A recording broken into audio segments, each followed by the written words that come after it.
Praise the Lord, brothers and sisters. இன்னைக்கு நம்ம Bible study together டே 39ல் தான் இருக்கோம். இதில் நம்ம நம்பர்ஸ் 36 சாப்டரில் என்ன சொல்லுது அப்படின்றத பார்த்துடலாம்.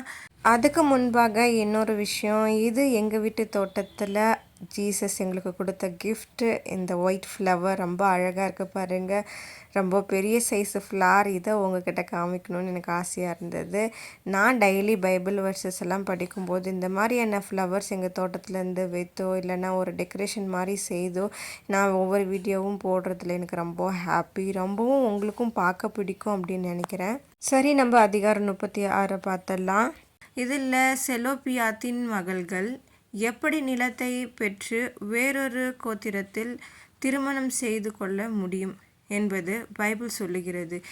செலோப்பியாத்தின் மகள்கள் எப்படி நிலத்தை பெற்று கொண்டாங்க, எப்படி வேற ஒரு கோத்திரத்தில் திருமணம் செய்து கொண்டாங்க, எப்படி இப்படி ஒரு திருமணம் செய்து கொள்ள முடியும் என்பதை பற்றி விவரிக்கிறது தான் இந்த அதிகாரம் 36.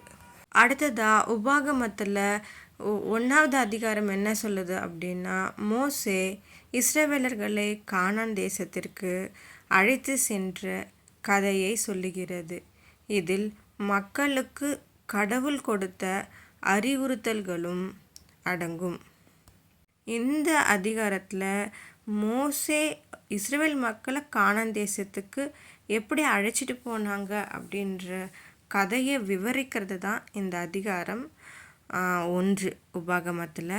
அடுத்ததாக நாம் பார்க்க போகிறது அதிகாரம் 2.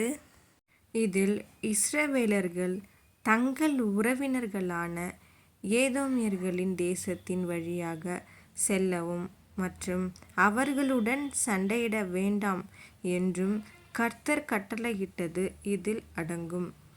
மற்றும் இது எஸ்போனின் ராஜாவான சீகோனை இஸ்ரவேலர்கள் தோற்கடித்ததையும் விவரிக்கிறது. இதில் கடவுள் கட்டளையிட்டதையும் மற்றும் சீகோனை இஸ்ரவேலர்கள் தோற்கடித்ததையும் பற்றிய விவரத்தை விவரிக்கிறது. இதுதான் அதிகாரம் 2.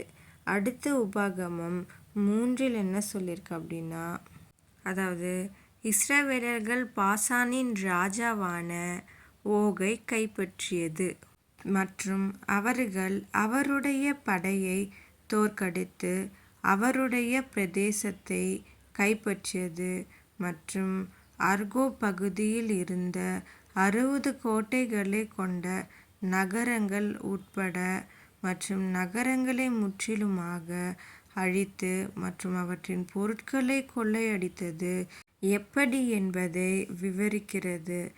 ரூபன், காத் மற்றும் மனாசேயின் பாதி கோத்திரங்களிடையே இந்த நிலத்தை பிரித்தது மற்றும் கடவுளின் கட்டளையால் மோசே யோர்தான் நதியை கடந்து வாக்கு பண்ணப்பட்ட தேசத்திற்குள் நுழைய முடியாமல் போனது பற்றியும் இது குறிப்பிடுகிறது. அதாவது படையை தோற்கடித்தல், 60 கோட்டைகளை கொண்ட நகரங்கள் கொள்ளையடித்தது எப்படி என்பதை விவரிக்கிறது. நிலத்தை பிரித்தது பற்றியும் யோர்தான் நதி தேசத்திற்குள் நுழைய முடியாமல் போனது பற்றியும் விளக்கமாக எக்ஸ்பிளைன் பண்ணியிருக்காங்க இந்த அதிகாரம் 3 உபாகமத்தில். உங்களுக்கு ஓரளவுக்கு இது புரிஞ்சிருக்கும்னு நினைக்கிறேன். ஓகே பிரதர்ஸ் அண்ட் சிஸ்டர், நம்ம இப்போ ஜெபம் பண்ணி இந்த வீடியோவை நம்ம முடிச்சுக்கலாம். நான் எங்கள் தோட்டத்தில் பூத்த பூக்களை பற்றி சொல்லியிருந்தேன்ல, என்ன இது சின்ன விஷயத்துக்காக இவங்க பெருசாக பேசுகிறாங்களே நினைக்காதீங்க. ஆண்டவர் கொடுத்த இந்த விஷயம் எனக்கு பெருசாக இருக்குது. அதனால் சின்ன சின்ன விஷயமா இருந்தாலும் அதுக்கு நம்ம நன்றிகளை ஆண்டவருக்கு செலுத்தணும்.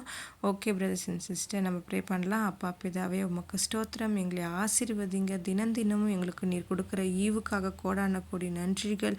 தினமும் நீர் எங்களுக்கு அளிக்க போகும் நன்மைகளுக்காகவும் எங்கள் செய்ய போகிற நன்மைகளுக்காகவும் நாங்கள் காத்திருக்கிறோம்.